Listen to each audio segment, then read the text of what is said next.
Hello students. आज हम लोग यूनिट 2 का सेकंड टॉपिक पढ़ने वाले हैं जो कि है जीआईएस और स्पेशल डाटा मैनेजमेंट। आज इसके बारे में हम लोग पढ़ाई करेंगे। इस लेक्चर में आज हम लोग पढ़ेंगे जीआईएस क्या होता है, उसके क्या बेसिक कंपोनेंट होते हैं, कौन कौन सा डाटा जो होता है जो कि जीआईएस में यूज़ करते हैं, स्पेशल डाटा क्या होता है, कैसे मैनेज करते हैं स्पेशल डाटा को, और कुछ असाइनमेंट टॉपिक आज देंगे। सबसे पहले जीआईएस क्या होता है इसके बारे में पढ़ते हैं। जीआईएस को हम अगर वो करें, जीआईएस को अगर हम लोग एलोबरेट करें तो इसका मतलब होता है जियोग्राफिक इंफॉर्मेशन सिस्टम। इसको हिंदी में बोलते हैं भौगोलिक सूचना तंत्र। ये जो जीआईएस होता है इसमें कोई भी डाटा को स्टोर करते हैं, एकत्रण करते हैं, उसको एनालाइज करते हैं और एक डेफिनेट पोजीशन जो अर्थ का रहता है उसको विजुअलाइज करते हैं कि किस तरीके से वो प्रेजेंट होगा। बेसिकली जो जीआईएस होता है ये कंप्यूटर में यूज़ होने वाला एक सॉफ्टवेयर है। ये सॉफ्टवेयर जितना भी भौगोलिक डाटा रहता है उसका एक निश्चित मैप के फॉर्म में एक रूप प्रदान करता है। जियोग्राफिक इंफॉर्मेशन सिस्टम जो भौगोलिक सूचना तंत्र है, इस भौगोलिक सूचना तंत्र में पहले भौगोलिक डाटा का एकत्रण होता है। ये जब भौगोलिक डाटा एकत्र हो जाता है तो इसका प्रॉपरली प्रबंधन किया जाता है, डाटाबेस के फॉर्म में एक प्रॉपर प्रबंधन किया जाता है। प्रबंधन करने के बाद विश्लेषण किया जाता है। विश्लेषण करने से एक निश्चित पैटर्न मिल जाता है। उस पैटर्न को निरूपण करके मैप के फॉर्म में कन्वर्ट कर देते हैं। ये 4 प्रोसेस मेन हैं जो कि जीआईएस में होता है। जीआईएस की हेल्प से कोई भी डाटा या फिर कोई भी कॉम्प्लेक्स क्वेश्चन का आंसर बहुत जल्दी मिल जाता है। इसको हम लोग उदाहरण के रूप में समझते हैं। जैसे अगर आपके पास देशांतर और अक्षांश डाटा आपके पास प्रेजेंट है, लैटिट्यूड और लॉन्गिट्यूड डाटा किसी पर्टिकुलर प्लेस का प्रेजेंट है, न्यूयॉर्क का अलग होगा, लॉस एंजलिस का अलग होगा, मियामी का अलग होगा, वैसे अलग अलग डाटा टेबल के फॉर्म में प्रेजेंट है। उस पर्टिकुलर जगह का कोई एक मैप है, वहाँ का लोकेशन आपको मिल गया है। अगर उस लोकेशन को टेबल के फॉर्म में हम देखेंगे तो वो बहुत कॉम्प्लेक्स लगेगा कि कहाँ पे वो लोकेशन अवेलेबल है, दो सिटी के बीच में कितना डिफरेंस है, ये सारा इन्फॉर्मेशन आपको नहीं मिलेगा। लेकिन उसी डाटा को आप अगर आप मैप में रिप्रेजेंट करें तो बहुत ईजी हो जाएगा समझना। ये आपको इस मैप को देख के इतना ईजिली पता चल जाएगा कि न्यूयॉर्क और मियामी किस पोजीशन पे हैं एक दूसरे के, कितने डिस्टेंस में एक दूसरे से हैं, ये दोनों के दोनों जो सिटी हैं वो पास में हैं कि बहुत दूर हैं, कौन सा रूट लेना चाहिए कि जल्दी पहुंच जाए हम पर्टिकुलर प्लेस में। ये सब जो है वो जीआईएस सॉफ्टवेयर की हेल्प से ही हो सकता है। जीआईएस सॉफ्टवेयर की हेल्प से सारी इन्फॉर्मेशन बहुत ईजिली हमको पता चल सकती है। जीआईएस की हेल्प से बहुत सारी एनालिसिस या बहुत सारी क्वेरी का आंसर हम लोग को मिल सकता है। क्या क्या क्वेरी का आंसर मिल सकता है? जीआईएस से मेनली मेजरमेंट कर सकते हैं। मेजरमेंट किसका? डिस्टेंस का, एक पर्टिकुलर एरिया का, एक जगह से दूसरा जगह कितने दूरी पे है, एक पर्टिकुलर वाटर बॉडी से दूसरी वाटर बॉडी कितने दूरी पे है, कितना एरिया कवर करता है कोई वाटर बॉडी, या फिर कितना एरिया कवर करता है कोई विलेज, कोई गांव, कोई शहर, ऐसा। तो पहला मेजरमेंट कर सकते हैं। दूसरा लोकेशन का पता लगा सकते हैं। लोकेशन का पता लगाते हैं हम लोग कोई पर्टिकुलर एरिया या एड्रेस पता कर सकते हैं किसी पर्टिकुलर प्लेस का। तो पहला मेजरमेंट कर सकते हैं, लोकेशन का पता लगा सकते हैं, पैटर्न पता कर सकते हैं कि कहीं पे घास बहुत सारा है, यहाँ पे कहीं पे फ्लावर के पौधे लगे हुए हैं या फिर ट्री प्लांटेशन है, इस टाइप का कैसा पैटर्न है किसी पर्टिकुलर एरिया पे, पैच में है ग्रोथ या फिर कंटिन्यूस ग्रोथ है, इस टाइप का पैटर्न पता कर सकते हैं। और ट्रेंड पता कर सकते हैं। ट्रेंड में कैसे पता करते हैं? ट्रेंड क्या होता है? टाइम के साथ जो भी चेंज होता है उसको ट्रेंड बोलते हैं। ट्रेंड में फॉरेस्ट कवर पहले से अभी में कितना चेंज हो गया, कहीं पर्टिकुलर एरिया में टेम्परेचर पहले के कंपैरिजन में अभी कितना चेंज हो गया, जो स्नोफॉल है या स्नो कवर्ड एरिया है वो कितना चेंज हो गया पहले कंपैरिजन में अभी तक, ये सारी क्वेरीज पता कर सकते हैं। तो मेजरमेंट, लोकेशन, पैटर्न और ट्रेंड, ये 4 चीज़ें हम पता कर सकते हैं जीआईएस से। अभी एग्रीकल्चर में जो जीआईएस का है यूज़ बहुत ज़्यादा है। उसमें भी सबसे ज़्यादा वाटर बॉडी जो वाटर शेड होता है उसके डिमार्केशन में इसका जीआईएस का यूज़ होता है। ग्राउंड वाटर कैसी क्वांटिटी का, कैसी क्वालिटी का ग्राउंड वाटर है वो पता करने में इसका यूज़ होता है। कितना डेप्थ तक ग्राउंड वाटर है ये। लैंड डिग्रेडेशन का मेन रीज़न पता करने के लिए होता है, कौन सी जगह पे लैंड डिग्रेडेशन है, कैसे उसको प्रॉपरली मैनेज करें। वाटर लॉगिंग कहाँ पे है, जलमग्न की स्थिति कहाँ पे है, या फिर कहाँ पे क्षारीय भूमि है, अम्लीय भूमि है, ये सारा चीज़ का पता जीआईएस की सहायता से लग जाता है। जीआईएस में मुश्किल वही आती है कि डाटा कलेक्शन के टाइम बहुत मुश्किल होती है, क्योंकि बहुत सारा इन्फॉर्मेशन गैदर करना होता है। थोड़ा कॉस्टली प्रोसेस है जीआईएस, जिसके कारण मुश्किल जाती है। बाकी इसे बहुत सारा वैल्यूएबल इन्फॉर्मेशन मिल जाता है। जीआईएस का अगर हम एक डेफिनेट डेफिना एक निश्चित डेफिनेशन देखें, तो जीआईएस में मेनली एक डाटाबेस मैनेजमेंट सिस्टम है। एक एकीकृत डाटाबेस मैनेजमेंट सिस्टम है, डाटाबेस का प्रबंधन सिस्टम है, जिसमें कि डाटा को स्टोर किया जाता है, एकत्र किया जाता है, ऑर्गेनाइज किया जाता है। उसके बाद फिर उसका परिवर्तन किया जाता है, मैनिपुलेशन किया जाता है। मैनिपुलेशन के बाद फिर पुनः प्राप्ति, जो जो इन्फॉर्मेशन ज़रूरी है उसको रखते हैं, जो नहीं है उसको डिलीट कर देते हैं। अगर वो इन्फॉर्मेशन बाद में काम आती है तो फिर से हम उसकी पुनः प्राप्ति कर सकते हैं, विश्लेषण करके उसको डिस्प्ले कर देते हैं। तो ये कुछ चीज़ें हैं जो कि जीआईएस में होती हैं। इसको अगर हम शॉर्ट फॉर्म में याद करना चाहें तो सोमरैड ऐसे याद कर सकते हैं। एस से स्टोर्ड हो जाएगा, ओ से ऑर्गेनाइज हो जाएगा, एम से मैनिपुलेटेड, आर से रिट्राइव्ड, ए से एनालाइज और डी से डिस्प्लेड। तो कुछ काम जो होता है जीआईएस सॉफ्टवेयर में ये है। जो फादर जीआईएस के जो जनक हैं वो रॉजर टॉमिल्सन हैं। रॉजर टॉमिल्सन ने जीआईएस शब्द की खोज की, जीआईएस तकनीक की खोज की। जो जीआईएस की तकनीक है वो सबसे पहले 1854 में ही उसका जो नींव है वो रखा जा चुका था। लेकिन जिन्होंने इसे खोजा उनको खुद भी नहीं पता था कि वो जीआईएस का मेन तकनीक का नींव रख रहे हैं। 1854 में लंदन में कॉलरा नाम का बीमारी फैला हुआ था, बहुत ज़्यादा फैला हुआ था, बहुत सारे लोग मर रहे थे। उस समय की बात है कि वहाँ पे एक डॉक्टर थे जिनका नाम था डॉक्टर जॉन शॉ। उनको फादर ऑफ एपिडेमोलॉजी भी बोलते हैं, एपिडेमोलॉजी के जनक भी उनको बोलते हैं।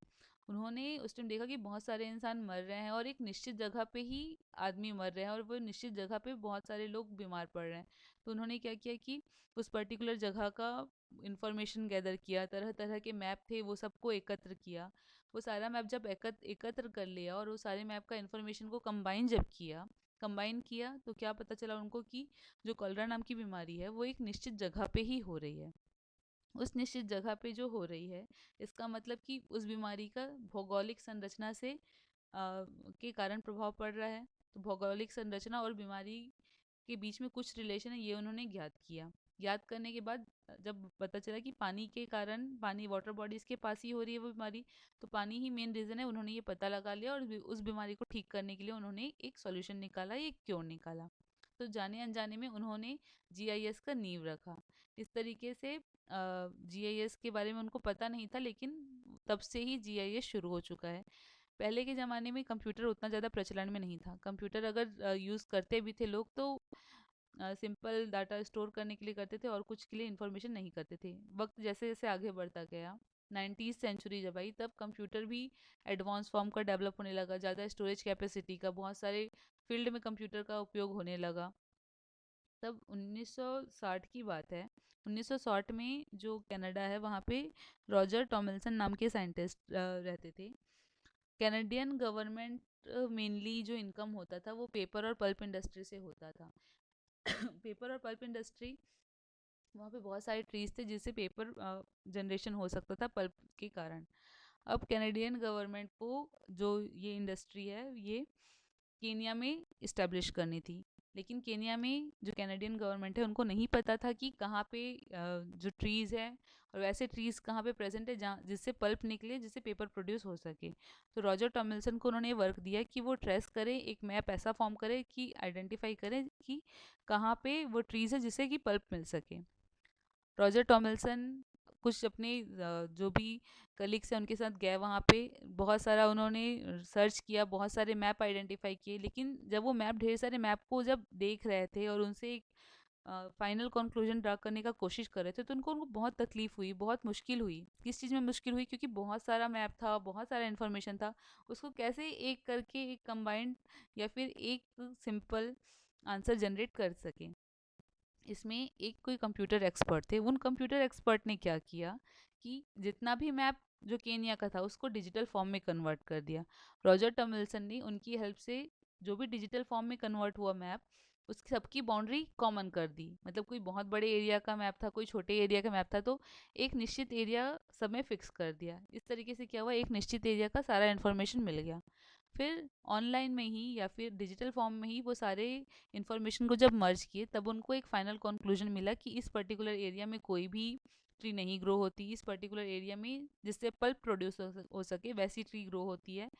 और ये फाइनल जो कंक्लूजन है वो उन्होंने कैनेडियन गवर्नमेंट को बताया, जिससे कि वहाँ पे पल्प इंडस्ट्री या पेपर इंडस्ट्री इस्टेब्लिश हो सकी। इस तरीके से उन्होंने सबसे पहले कंप्यूटर का यूज़ किया मैप को डिजिटल करने में, मैप के इंफॉर्मेशन को स्टोर करने में, उसकी एनालिसिस करने में, और उसको फाइनली प्रेजेंटेबल फॉर्म में कन्वर्ट करने के लिए। रॉजर टॉमलिंसन ने, जो कनाडा है, कनाडा के फॉरेस्ट एरिया, वहाँ के जो रूरल एरिया है, उनका भी एक मैप बनाया और एक कॉमन मैप कन्वर्ट किया, एक मैप फॉर्म किया इन्वेंट्री का, जितने भी वहाँ पे आपके फीचर्स हैं, लैंड फीचर्स, उनका कनाडा का एक कॉमन मैप जनरेट किया। इस तरीके से रॉजर टॉमलिंसन को हम जीआईएस का जनक बोलते हैं या जीआईएस का फादर बोलते हैं। उन्होंने सबसे पहले कॉइन किया जीआईएस टर्म को। कुछ कंपोनेंट होते हैं जीआईएस में, भौगोलिक सूचना प्रणाली या तंत्र में कुछ कंपोनेंट होते हैं, जिसमें एक होता है हार्डवेयर, सॉफ्टवेयर, डाटा, पीपल मतलब लोग, और कुछ मेथड। तो ये कुछ कंपोनेंट है जीआईएस के। हार्डवेयर क्या होता है? हार्डवेयर बेसिकली बाहरी जो भी आपका संरचना होता है जो कंप्यूटर के साथ अटैच होता है, जो कि उसकी वर्किंग में हेल्प करता है, उसको हम लोग हार्डवेयर बोलेंगे। जैसे प्रिंटर हो गया, या फिर डिजिटाइज़र हो गया, स्कैनर हो गया, ये सारे हार्डवेयर कंपोनेंट है। स्कैनर की हेल्प से क्या कर सकते हैं, जो पेपर में मैप है, पेपर के मैप को हम डिजिटल फॉर्म में कन्वर्ट कर सकते हैं। उसके बाद फिर प्लॉटर से हम ग्राफ ड्रॉ कर सकते हैं। हार्डवेयर का ये मेन काम है। जितना अच्छा हार्डवेयर की एफिशिएंसी होगी, उतना ज़्यादा कंप्यूटर की अच्छी एफिशिएंसी होती है। सॉफ्टवेयर एक ऐसा उपकरण है, एक ऐसा टूल है, जिससे जो भी डाटा कंप्यूटर के अंदर आता है उसको हम लोग एडिट कर सकते हैं, वक्त आने पे चेंज कर सकते हैं, सेव कर सकते हैं, स्टोर कर सकते हैं, या फिर मैनिपुलेट उसको वक्त के साथ चेंज भी कर सकते हैं। तो सॉफ्टवेयर एक ऐसा उपकरण है जिससे हम लोग डाटा का मैनिपुलेशन, चेंज कर सकते हैं, उसको अपने अकॉर्डिंग एक निश्चित फॉर्मेट में कन्वर्ट कर सकते हैं, और एक प्रेजेंटेबल फॉर्म में उसको कन्वर्ट कर सकते हैं। डाटा क्या होता है? जो जीआईएस होता है, भौगोलिक सूचना तंत्र, उसमें दो प्रकार के डाटा होते हैं। एक तो ग्राफिक डाटा होता है, दूसरा टेबुलर डाटा होता है। जो टेबल में डाटा प्रेजेंट रहता है उसको बोलते हैं एट्रीब्यूट। और जो ग्राफिकल डाटा होता है, ग्राफिकल डाटा में दो डाटा होता है, एक होता है रास्टर डाटा, दूसरा होता है वेक्टर डाटा। रास्टर और वेक्टर डाटा दो तरीके के डाटा होते हैं। ये जो डाटा जो कि जीआईएस सॉफ्टवेयर के अंदर होता है, वो खरीद भी सकते हैं या खुद क्रिएट कर सकते हैं। जब कोई भी पेपर मैप को हम लोग डिजिटल फॉर्म में कन्वर्ट करते हैं, उस प्रोसेस को बोलते हैं डिजिटाइजेशन। ठीक है।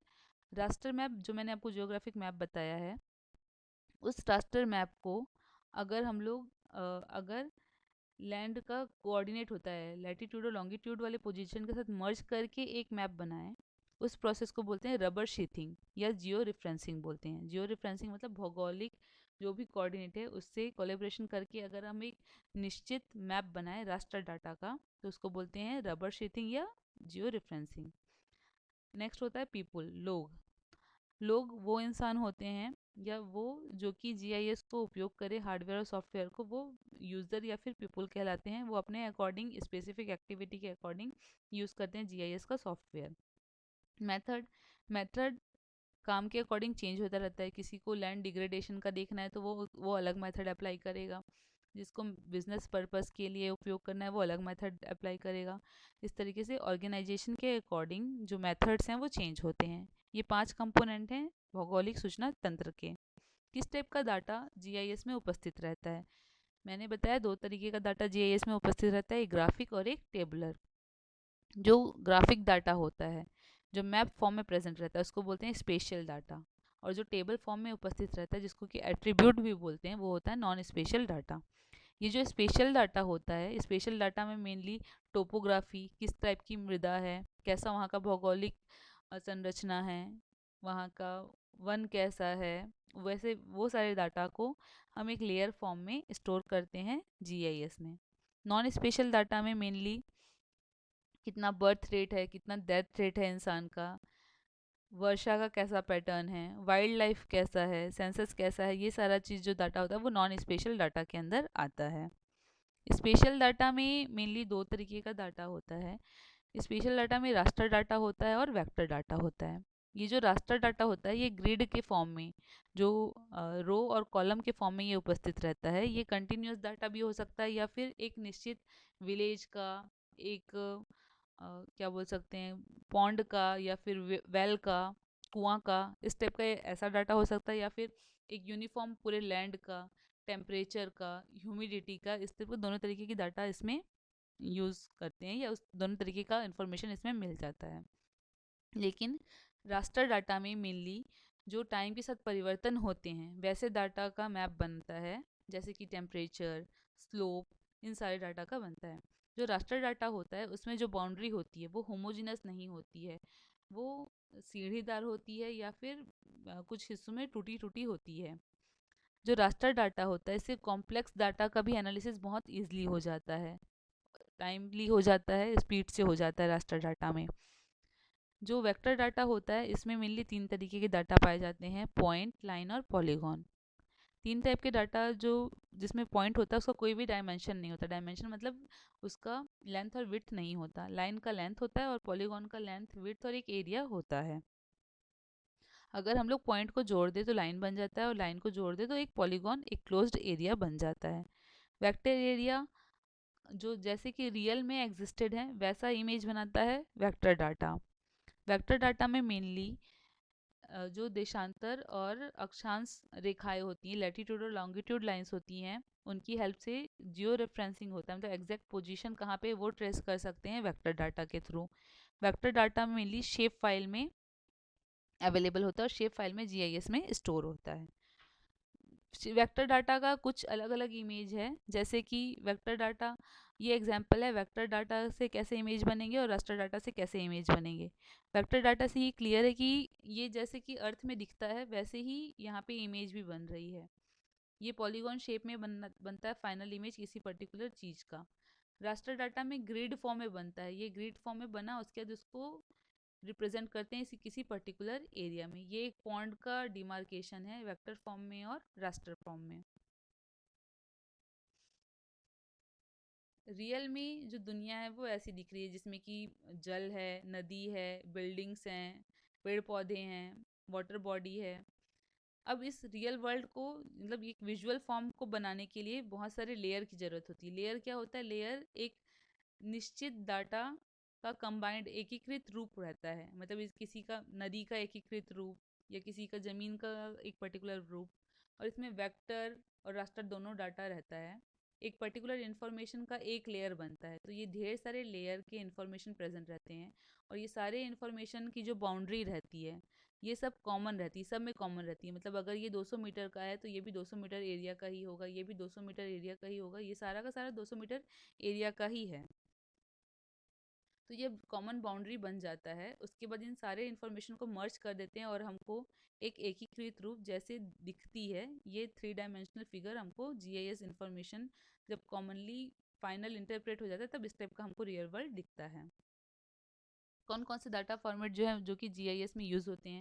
इमेज फॉर्मेट में जेआईएफ, टीआईएफएफ, जेपीईजी, पीएनजी, इस टाइप के फाइल फॉर्मेट यूज़ होते हैं, जिसमें जेपीईजी और जीआईएफ है वो रास्टर डाटा के लिए यूज़ नहीं करते।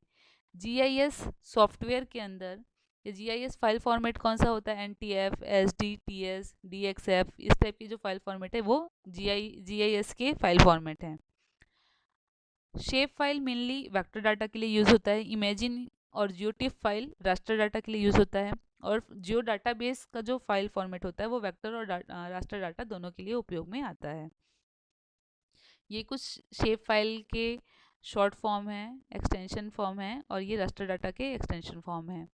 जैसे कि आप जब एक्सेल को सेव करते हैं तो उसमें एक्सएलएस लिखाता है, पावर पॉइंट सेव करते हैं तो उसमें पीपीटी या पीपीटी एक्स ऐसे लिखाता है, उस टाइप का इन सब का भी स्पेसिफिक डाटा फॉर्मेट होता है। और अगर फाइल इसी डाटा फॉर्म में है तभी वो ओपन होगी किसी जीआईएस सॉफ्टवेयर में, वरना ओपन नहीं होती है। डाटाबेस मैनेजमेंट सिस्टम क्या होता है? विभिन्न विभिन्न प्रकार के डाटा मिलते हैं, वो सारा डाटा को एक जगह पे, निश्चित जगह पे एकीकृत करना और उसको प्रॉपरली मैनेज करने का जो सिस्टम बनता है उसी को बोलते हैं database management system. Tabular form में कुछ डाटा प्रेजेंट रहते हैं, कुछ डाटा जो प्रेजेंट रहते हैं वो मैप फॉर्म में, कुछ ग्राफ फॉर्म में प्रेजेंट रहते हैं। वो सारे डाटा को एक निश्चित आकार देना, एक प्रॉपर सिस्टमेटिक वे में ऑर्गेनाइज करना ही डाटाबेस मैनेजमेंट सिस्टम का काम होता है। डाटाबेस को मैनेज करने के लिए भी बहुत सारे सॉफ्टवेयर अवेलेबल होते हैं, जैसे MS SQL। जब आपको मैंने वेब मैपिंग बताया था तब ये सब मैंने नाम लिखा था उसमें, ओरेकल। ये सब डाटाबेस मैनेजमेंट सिस्टम है जिसमें डाटा को एकीकृत करके मैनेज किया जाता है। डाटा को एकीकृत करके मैनेज करना का मतलब क्या होता है? इन्फॉर्मेशन जो वैल्यूएबल है उसको रखना, जो इन्फॉर्मेशन वैल्यूएबल नहीं है उसको डिलीट कर देना। जैसा अगर कॉमन फॉर्म में नहीं है इन्फॉर्मेशन तो उसको एक कॉमन फॉर्म में कन्वर्ट करना और प्रॉपरली मैनेज करना। GIS सॉफ्टवेयर जो कि कॉमनली अवेलेबल हैं वो हैं आपके आर्क GIS, QGIS, जियोमेट्रिका। कुछ जो है वो फ्रीली अवेलेबल और सॉफ्टवेयर हैं जिसको आप डाउनलोड करके खुद भी यूज़ कर सकते हैं, और कुछ सॉफ्टवेयर जो हैं जो कि परचेस करने के बाद हम यूज़ कर सकते हैं। फ्रीली अवेलेबल सॉफ्टवेयर में QGIS, इल्विस, ये सारे के सारे हैं। आर्क GIS भी फ्रीली पब्लिक डोमेन पे अवेलेबल है। कमर्शियल अवेलेबल में आर्क इन्फो, मैप इन्फो, ज्योमेट्रिका जो है वो बहुत पॉपुलर सॉफ्टवेयर है। इसमें आर्क इन्फो से बहुत प्रिसीजन के साथ रिजल्ट और एक्यूरेसी मिलती है। और इस तरीके के कुछ सॉफ्टवेयर हैं जो कि GIS में मेनली यूज़ होते हैं। GIS के कुछ फीचर हैं, की फीचर। GIS में मेनली बहुत बड़ा इंफॉर्मेशन एकत्र कर सकते हैं अलग अलग सोर्सेज से, अलग अलग फाइल फॉर्मेट का, जिसको कि हम एकीकृत रूप में कन्वर्ट कर सकते हैं। बहुत स्पीड से उस डाटा जो भी हमने एकत्र किया उसकी एनालिसिस हो सकती है, चाहे वो स्पेशल डाटा हो चाहे वो नॉन स्पेशल डाटा हो। जो GIS होता है वो ग्राफिकल रिप्रेजेंटेशन में आंसर देता है, कोई भी क्वेश्चन का, कोई भी क्वेरी का ग्राफिकल रिप्रेजेंटेशन में आंसर देता है। अब ये क्वेश्चंस कैसे हो सकते हैं जो कि GIS के द्वारा आंसर किए गए?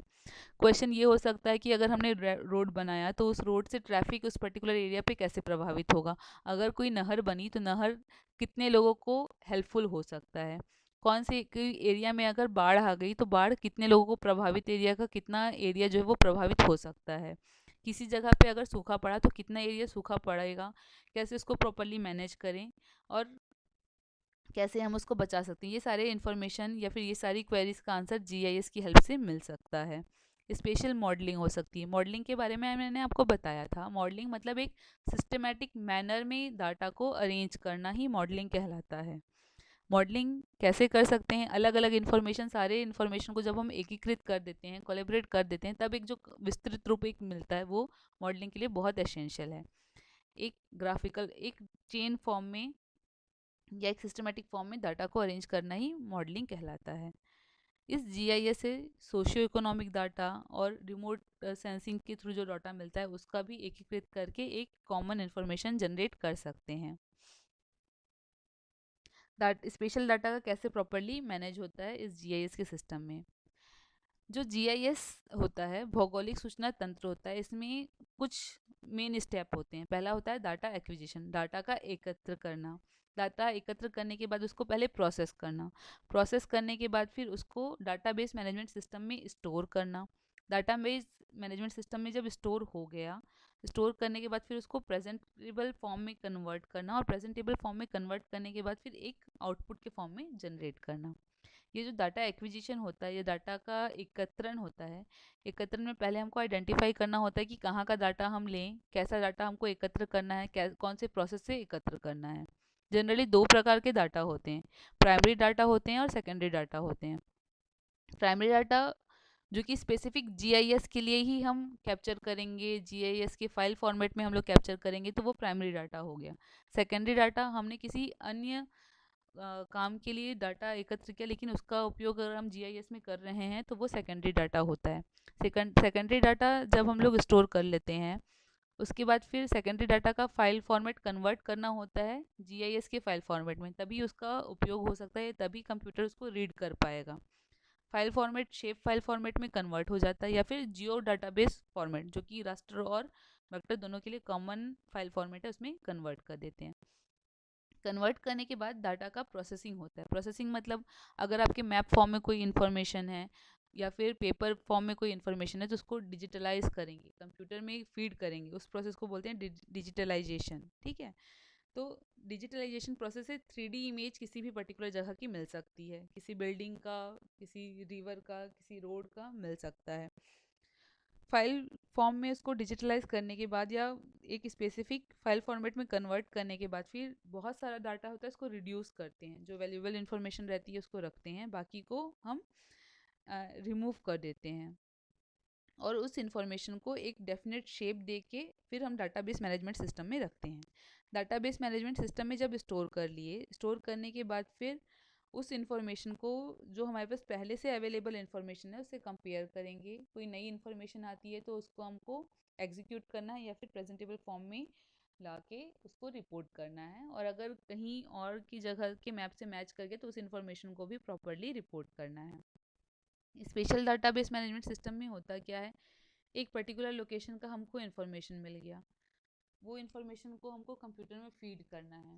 कंप्यूटर में फीड किए, अगर वो शेप फाइल के फॉर्मेट में नहीं है तो उसको पहले शेप फाइल के फॉर्मेट में कन्वर्ट करेंगे, फिर प्रोजेक्शन करेंगे। ये प्रोजेक्शन वर्ड कहाँ से आता है? प्रोजेक्शन वर्ड का मतलब ये होता है कि आपके पास जो 3 डायमेंशनल डाटा है या जो भी डाटा है, एक पर्टिकुलर एरिया के अकॉर्डिंग वो डाटा, एक पर्टिकुलर लैंड एरिया के डाटा के अकॉर्डिंग, एक पर्टिकुलर डायमेंशन के अकॉर्डिंग उसको मैप फॉर्मेट में कन्वर्ट करना। मतलब कि लेंथ और विड्थ का इस टाइप का सिस्टम अरेंज करना कि कहीं जगह के लिए भी वो आपका कहीं भी के लिए वो इन्फॉर्मेशन वैलिड रहे।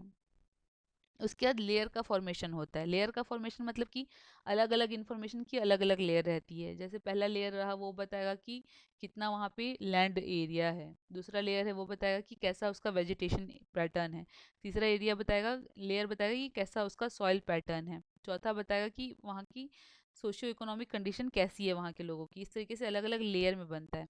अब ये लेयर तो बन गई, लेकिन इन सब का जो आपका डायमेंशन होता है, जो बाउंड्री होती है वो अलग अलग होती है। उन सबको एक कॉमन बाउंड्री में कन्वर्ट करना, कॉमन बाउंड्री मतलब एक डेफिनेट एरिया में कन्वर्ट करना। डेफिनेट एरिया में जब कन्वर्ट हो जाता है फिर ये स्पेशल डाटा को नॉन स्पेशल डाटा में मतलब न्यूमेरिकल वैल्यू में कन्वर्ट करते हैं।